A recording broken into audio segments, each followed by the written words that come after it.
नमस्कार विद्यार्थी मित्रांनो, स्वागत आहे तुमचं चालू घडामोडीवाला या युट्यूब चॅनलमध्ये. मित्रांनो, पोलीस भरती, सरळ सेवा, एमपीएससी तसेच इतर सर्व स्पर्धा परीक्षा जसे की तलाठी भरती, ग्रुप सी, ग्रुप डी यासाठी उपयुक्त असणाऱ्या चालू घडामोडी तुम्हाला दररोज पीडीएफच्या स्वरूपात मोफत मिळणार आहे आपल्या टेलिग्राम चॅनलवर. त्यासाठी टेलिग्राम चॅनल चालू घडामोडीवाला जॉईन करा. थोडक्यात सांगायचं तर कमी वेळात जास्त अभ्यास करण्यासाठी चालू घडामोडीवाल्याचे चारही प्लॅटफॉर्म इंस्टाग्राम, टेलिग्राम, युट्यूब आणि फेसबुक यांच्यासोबत जोडले जा.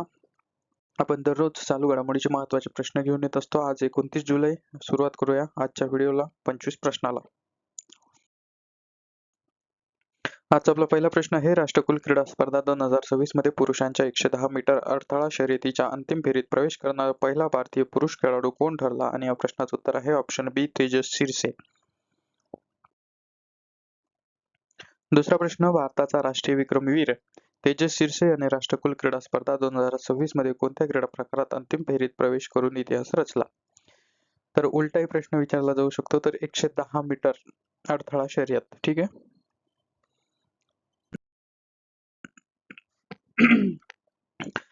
राष्ट्रकुल क्रीडा स्पर्धा 2026 ॲथलेटिक्स. महत्वाची माहिती, खेळाडू तेजस शिरसे भारताचा राष्ट्रीय विक्रमवीर आहे. तर प्रकार पुरुषांची 110 मीटर अडथळा शर्यत, 110 मीटर हर्डलेस. विशेष कामगिरी केलेली आहे. राष्ट्रकुल क्रीडा स्पर्धेत 110 मीटर अडथळा शर्यतीच्या अंतिम फेरीत प्रवेश करणारा तो पहिलाच भारतीय पुरुष खेळाडू ठरला आहे. त्याच्यामुळे हा मुद्दा खूप महत्वाचा आहे या ठिकाणी. तिसरा प्रश्न, ग्लासगो राष्ट्रकुल क्रीडा स्पर्धा 2026 मध्ये भारतासाठी महिलांच्या 58 किलो वजनी गटात कांस्य पदक कोणी जिंकले आहे? आणि या प्रश्नाचं उत्तर आहे बिंद्या राणी देवी, ऑप्शन बी.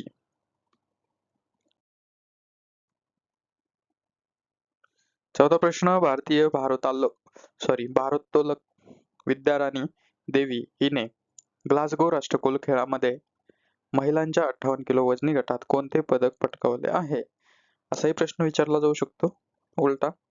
तर याचं उत्तर आहे ऑप्शन सी, कांस्य पदक.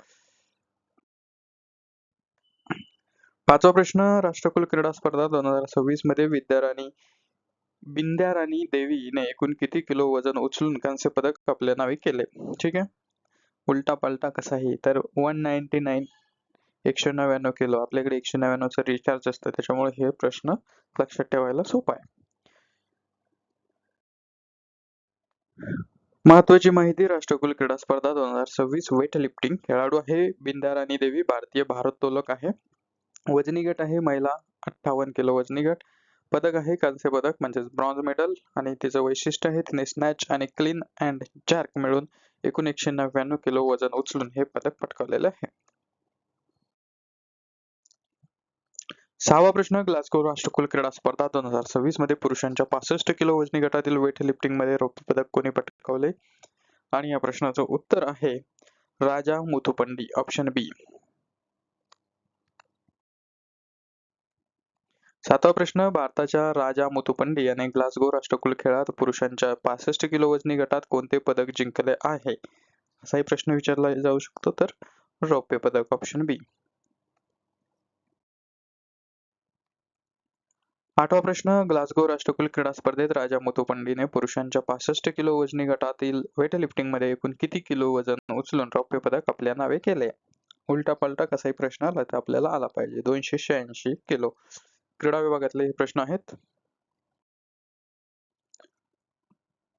तर राष्ट्रकुल क्रीडा स्पर्धा 2026 सध्या चालू आहे. वेट लिफ्टिंग मध्ये खेळाडू राजा मुथुपंडी, ज्याला भारोत्तोलक. ठीक आहे. वेट लिफ्टिंग म्हणजे वजन उचलायचं, भार उचलणार. ठीक आहे.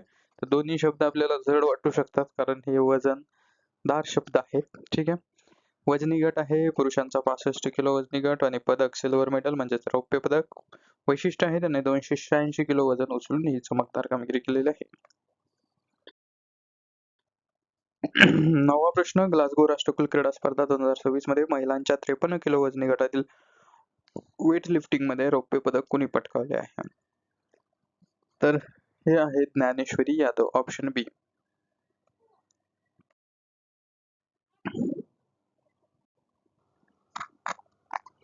10वा प्रश्न आहे, भारताच्या ज्ञानेश्वरी यादव हिने ग्लासगो राष्ट्रकुल खेळात महिलांच्या 53 किलो वजनी गटात कोणते पदक जिंकले आहे? आणि या प्रश्नाचं उत्तर आहे रौप्य पदक, ऑप्शन बी.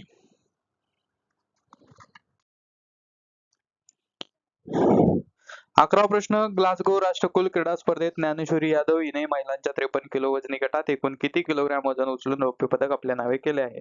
आता हे प्रश्न बरेचदा तेच तेच आहे, पण उलटे पालटे याच्यासाठी की कसे विचारले तरी आपण कन्फ्युज व्हायचं नाही आणि प्रॅक्टिस होते. तर 199 किलोग्रॅम, ऑप्शन सी. महत्वाची माहिती बघा, राष्ट्रकुल क्रीडा स्पर्धा 2026 वेटलिफ्टिंग खेळाडू ज्ञानेश्वरी यादव. ठीक आहे. आधी आपण बिंदा देवी बघितलं होतं, आता ज्ञानेश्वरी यादव भारतीय भारोत्तोलक वजनी गट आहे महिला, 53 किलो वजनी गट, रौप्य पदक, सिल्वर मेडल. तिने एकूण 199 किलोग्रॅम वजन उचलून रौप्य पदक पटकावलेलं आहे. 12वा प्रश्न, ISSF विश्वचषक 2026 मधील महिलांच्या 25 मीटर पिस्टल प्रकारात सुवर्ण पदक कोणी पटकावलेले आहे? आणि या प्रश्नाचं उत्तर आहे ईशा सिंह, ऑप्शन बी.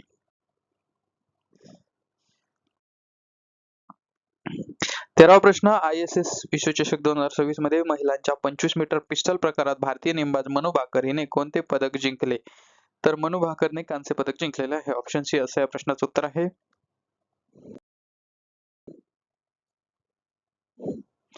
14वा प्रश्न, ईशा सिंह आणि मनू भाकर यांनी अनुक्रमे सुवर्ण आणि कांस्य पदक जिंकलेले ISSF विश्वचषक 2026 ही स्पर्धा कोणत्या क्रीडा प्रकाराशी संबंधित आहे? तर ही आहे नेमबाजीशी, शूटिंग, ऑप्शन बी. ठीक आहे. आता हे मी डिटेलिंग मध्ये प्रश्नामध्ये घेतलेलं आहे. आपण एवढेही घेऊ शकतो की ISSF विश्वचषक 2026 ही स्पर्धा कोणत्या क्रीडा प्रकाराशी संबंधित आहे? तर महत्वाची माहिती बघा, ISSF विश्वचषक 2026 नेमबाजी सुवर्ण पदक जिंकलेलं आहे ईशा सिंह यांनी महिला 25 मीटर पिस्टल मध्ये, कांस्य पदक जिंकलेलं आहे मनू भाकर हिने महिला 25 मीटर पिस्टल मध्ये. तर खेळ आहे नेमबाजी म्हणजे शूटिंग. वैशिष्ट्य आहे, महिलांच्या 25 मीटर पिस्टल या प्रकारात, या एकाच प्रकारात भारताने सुवर्ण आणि कांस्य अशा 2 पदकावर मोहर उमटवलेली आहे. ठीक आहे. 15वा प्रश्न, 33वी आसियान प्रादेशिक मंच मंत्रिस्तरीय बैठक कोणत्या देशाची राजधानी मनिला येथे आयोजित करण्यात आली होती? आणि या प्रश्नाचं उत्तर आहे फिलिपिन्स. फिलिपिन्सची राजधानी आहे मनिला त्या ठिकाणी.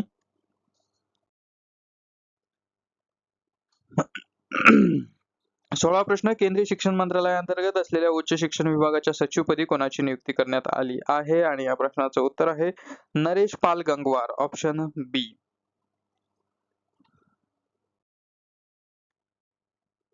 17वा प्रश्न, मायक्रोसॉफ्ट इंडिया आणि IIT दिल्लीच्या FITT यांनी भारताच्या AI परिसंस्थेला गती देण्यासाठी कोणता संयुक्त उपक्रम सुरू केला आहे? आणि या प्रश्नाचं उत्तर आहे उन्नती AI 2.0, ऑप्शन बी असं या प्रश्नाचं उत्तर आहे. 18वा प्रश्न, भारताने अलीकडेच यशस्वीरित्या विकसित केलेल्या पहिल्या स्वदेशी एक्सपेंडेबल डिस्पोजेबल टर्बोजेट इंजिनची थ्रस्ट क्षमता किती किलो आहे? तर याची क्षमता आहे 350 किलो, ऑप्शन सी असं या प्रश्नाचं उत्तर आहे. 19वा प्रश्न, केंद्रीय कोळसा मंत्रालयाने नवी दिल्ली येथे भारताच्या कोणत्या पहिल्या सर्वसमावेशक अहवालाचे प्रकाशन केले आहे? आणि या प्रश्नाचं उत्तर आहे आरोह, ऑप्शन बी. 20वा प्रश्न, भारतीय सशस्त्र दलाच्या पहिल्या केवळ महिलांचा समावेश असलेल्या जागतिक नौकानयन मोहिमेचे नाव काय आहे? आणि या मोहिमेचे नाव आहे समुद्र प्रदक्षिणा, ऑप्शन बी. तर महत्वाची माहिती बघा, प्रश्न क्रमांक 15 ते 20 यांची एकत्र माहिती. 33वी आसियान प्रादेशिक मंच बैठक या मंत्रिस्तरीय बैठकीचे आयोजन फिलिपाईन्सची राजधानी मनिला येथे करण्यात आले होते. उच्च शिक्षण विभाग सचिव नियुक्ती वरिष्ठ IAS अधिकारी नरेश पाल गंगवार यांची शिक्षण मंत्रालयाअंतर्गत असलेल्या उच्च शिक्षण विभागाच्या सचिवपदी नियुक्ती करण्यात आली आहे. तर उन्नती AI 2.0 उपक्रम मायक्रोसॉफ्ट इंडिया आणि IIT दिल्लीच्या FITT यांनी संयुक्तपणे भारताच्या AI म्हणजेच कृत्रिम बुद्धिमत्ता परिसंस्थेला गती देण्यासाठी हा उपक्रम सुरू केलेला आहे. स्वदेशी टर्बोजेट इंजिन भारताने 350 किलो थ्रस्ट क्षमता असलेले पहिले स्वदेशी एक्सपेंडेबल डिस्पोजेबल टर्बोनेट इंजिन यशस्वीरित्या विकसित केले आहे. आरोह अहवाल केंद्रीय कोळसा मंत्रालयाद्वारे नवी दिल्ली येथे भारताच्या या पहिल्या सर्वसमावेशक अहवालाचे प्रकाशन करण्यात आले आहे. तर समुद्र प्रदक्षिणा मोहीम भारतीय सशस्त्र दलांच्या पहिल्या केवळ महिलांचा समावेश असलेल्या जागतिक नौकायान मोहिमेचे नाव समुद्र प्रदक्षिणा असे आहे. 21वा प्रश्न बुंडीबुगो इबोला विषाणू विरुद्ध विकसित करण्यात आलेल्या जगातील पहिल्या CHAdOx1 BDBV या लसीची निर्मिती मॅन्युफॅक्चर्ड कोणत्या संस्थेने केली आहे? तर या लसीची निर्मिती केलेली आहे Serum institute of India Pune. ठीक आहे. ऑक्सफर्ड विद्यापीठाच्या संशोधकांनी विकसित केलेली CHAdOx1 BDVE ही लस कोणत्या आजाराच्या विशिष्ट प्रकाराविरुद्ध जगातील पहिल्या मानवी चाचणी असणारी लस ठरली आहे? तर हीच ठरलेली आहे बुंडुबुगो इबोला विषाणू. ठीक आहे. जगातील पहिली मानवी चाचणी असणारी लस. त्याच्यामुळे हा मुद्दा महत्वाचा आहे. 23वा प्रश्न परीक्षा पद्धतीमध्ये सुधारणा करण्यासाठी 2026 मध्ये स्थापन करण्यात आलेले high power task force on examination रिफॉर्म्सचे अध्यक्ष कोण आहेत? आणि या प्रश्नाचं उत्तर आहे ऑप्शन बी नंदन निलेकनी. 24वा प्रश्न नंदन निलेकनी यांच्या अध्यक्षतेखाली स्थापन करण्यात आलेल्या परीक्षा सुधारणा कार्यगटात म्हणजे टास्क फोर्स मध्ये अध्यक्षांसह एकूण किती सदस्यांचा समावेश आहे? तर यामध्ये आहेत 6 सदस्य ऑप्शन सी.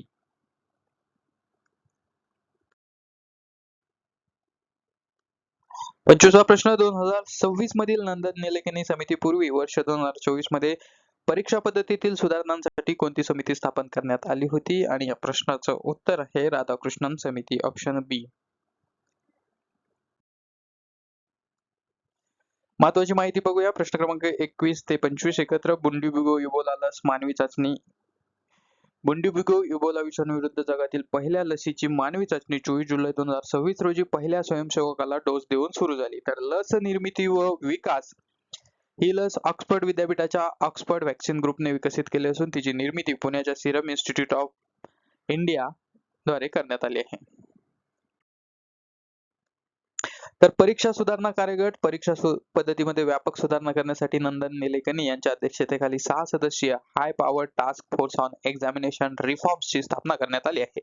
समितीची रचना या समितीमध्ये 2 माजी IAS, 1 माजी IPS आणि 3 तंत्रज्ञ म्हणजे शास्त्रज्ञ ज्यात इस्रोचे माजी अध्यक्ष डॉक्टर एस सोमनाथ, IIT मद्रासचे संचालक प्राध्यापक फी कामकोटे आणि अनिता करवाल या एकमेव महिला सदस्यांचा समावेश आहे. याची पार्श्वभूमी परीक्षा पद्धतीतील सुधारणांसाठी 2 वर्षातील ही दुसरी समिती आहे. 2024 मध्ये राधाकृष्णन समिती आणि आता 2026 मध्ये निलेकनी कार्यगट. तर मित्रांनो हे होते 29 जुलै 2026 च्या संदर्भातले महत्वाचे 25 प्रश्न. आजचा व्हिडिओ तुम्हाला कसा वाटला ते कमेंट मध्ये नक्की कळवा आणि कमी वेळात जास्त अभ्यास करण्यासाठी चालू घडामोडीच्या 4ही प्लॅटफॉर्म सोबत जोडले जा.